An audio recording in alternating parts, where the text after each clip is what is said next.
A Guten Erev Shabbos. We have a lot to learn, a tremendous amount to learn from this week's Parsha, Vayigash, Elav, Yehuda.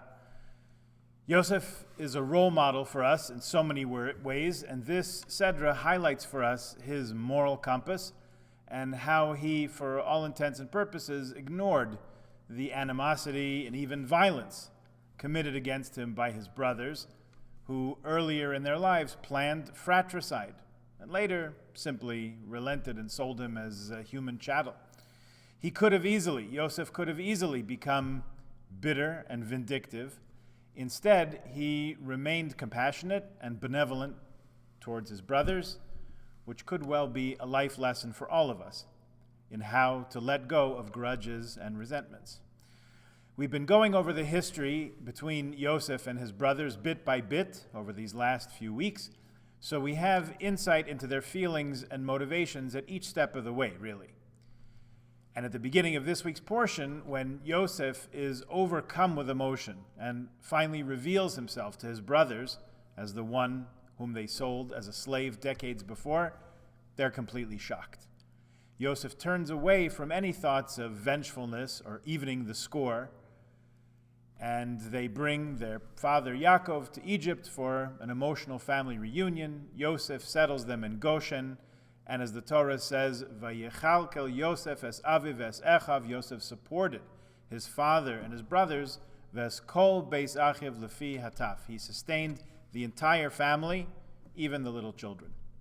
Yosef is called the Mashbir L'cholam Haaretz in last week's Parsha, the one who provided sustenance, food, for all the people of the land of Egypt during the famine. It was his job, his portfolio, sure, but still, we have to marvel at his provision for his entire family, who, it should be noted, were immigrants from Canaan, refugees, if you will, from the hunger that had taken hold there. They were clearly the most vulnerable in Egyptian society. They were strangers and sojourners, a new set of mouths to feed. Eventually, Egypt would come to take advantage of their underclass status, but that's not for this week. That's coming up in a few weeks. For now, let's just admire Yosef's generous provision for them, so much so that David HaMelech, King David, likens God to Yosef in Tehillim, in Psalms, Kapitel Pei, chapter 80, where he writes, Noheg katzon Yosef. God leads Yosef like a flock. Rashi explains that since Yosef provided for his brothers and their families for the years of famine, all those who survived, in other words, all of us, can be called Yosef, the entire Jewish people. The 10 tribes who later seceded from the rule of Yehuda and Binyamin are called Yosef because we were led in those days by Ephraim, Yosef's son, as how Radak explains it. And Rabbi Tenchuma in Midrash Tehillim says that these words ask God, and by extension, us, to remember the merit of Yosef, who cared for and provided for the essential needs of his brothers, even though they had planned to harm him earlier on in their lives. So says the Medrash, we ask God to overlook our plans to do things we shouldn't, and nevertheless remain kind and beneficent to us. Yosef's kindness is a permanent part of our heritage. Another Medrash, Yalkut Shimoni, on this verse in Tehillim, says that God not only leads the people who are called Yosef, God does it in the manner of Yosef, in the way of Yosef. It says, Amar Rabbi Menachem, B'Shem Rabbi Avin, Ma Yosef G'malahu Ra'a Echav. Yosef's brothers plotted bad things for him. V'hu Gamlam Tova. Nevertheless, he did good by them. Af Anu G'malnucha Raos. We have not always the best intentions against Hashem sometimes. Nevertheless, we ask, Gemolos Anotovos, do good for us. That's what we ask God. Just as Yosef stored up from the years of plenty, so may God store up for us brachas, blessings in this world to enjoy in the world to come. Now, a couple questions come out of this medrash. One is that when Yosef stored up food for the years of famine, as was his mandate as viceroy, if he wouldn't have done that, the food would have gone to waste. Remember that in Paro's dream, the fat cows symbolized years of abundance. It was a clever move on Yosef's part to put aside food from those surplus years for the lean years to come, put it to the best use. But that's not really comparable to our lives, is it? Good deeds that we do in this world never go to waste. So what's this about storing them up for the future life?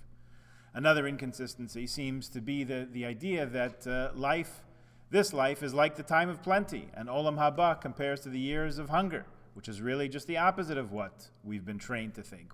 When we learned Pirkei Avos together during the summer, during a normal summer anyway, we learned from Rabbi Yaakov that this world is just a prosdor, a vestibule, an entryway, a foyer into the banquet hall. That is Olam Haba. Also, that Medrash says that Yosef provided good for those who had done him wrong, as we've been discussing.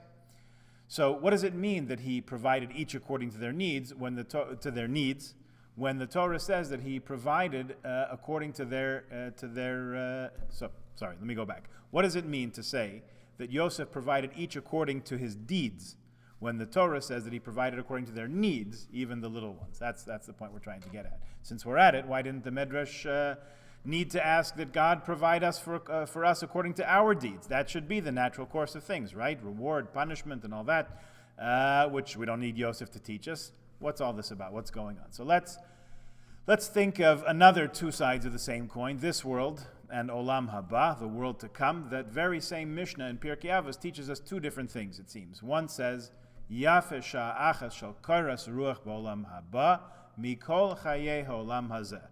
A moment, an hour of calmness of soul in the world to come is better than preferable to all the life of this world. This in the name of Rabbi Yaakov we mentioned before, and that same Mishnah, that same Rabbi Yaakov, teaches a seemingly contradictory value. He says a moment of teshuvah and good deeds in this world is better than all the life of the world to come. Yafe sha'achas b'teshuva umasim tovim ba'olam hazeh mikol chayei ha'olam haba. So which one is it, Rabbi Yaakov? Is it this world or the next? Is it tranquility, peace of mind, or is it works? It seems like a dilemma, but it's in fact talking about the same thing, just from two different perspectives. A moment of calmness of soul in the world to come is better than the whole life of this world, is our perspective as human beings. We'd rather have it easy. We'd rather have it peaceful, calm, rather that than struggle. Who wouldn't? That's what that clause of the Mishnah is talking about. That's not God's view, however. From Hashem's point of view, better 1 hour of teshuvah and masim tovim on our part in this world, because God gives us the ability to reflect and to change, to grow, to progress, to help, do kindness, to build. All these things, all these opportunities were given, but only in this world. That's our potential, and it can only be done here. We can only do those things while we're alive, body and soul together, experiencing this life with all its ups and downs. It's not calm and peaceful like Olam Haba. It's full of challenge and turbulence and uncertainty. But that's where we fulfill our potential. That's the great advantage of this world. It's where we can choose to live a godly life. In the world to come, it's all God. No choice. It's beautiful. It's peaceful.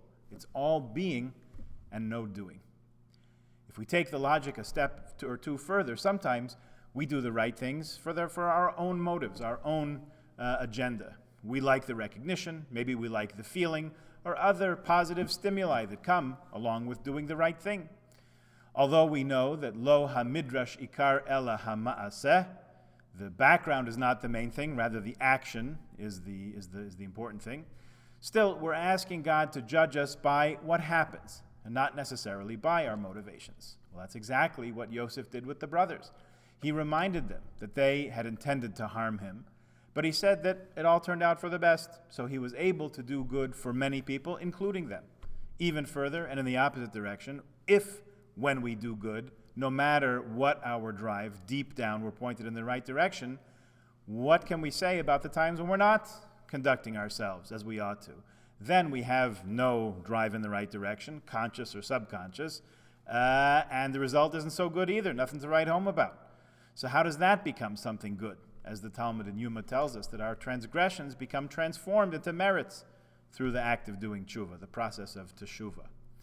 So that is the extra level of Rahmanas, the extra level of mercy that the Midrash speaks about. Just like Yosef did good to those who harmed him, may you, O God, bestow good on us in return. In other words, evaluate ourselves, our being, our actions, in the light of ultimate tshuva, which, if we haven't done it yet, someday we'll certainly do, and make everything as if the good were our original intention.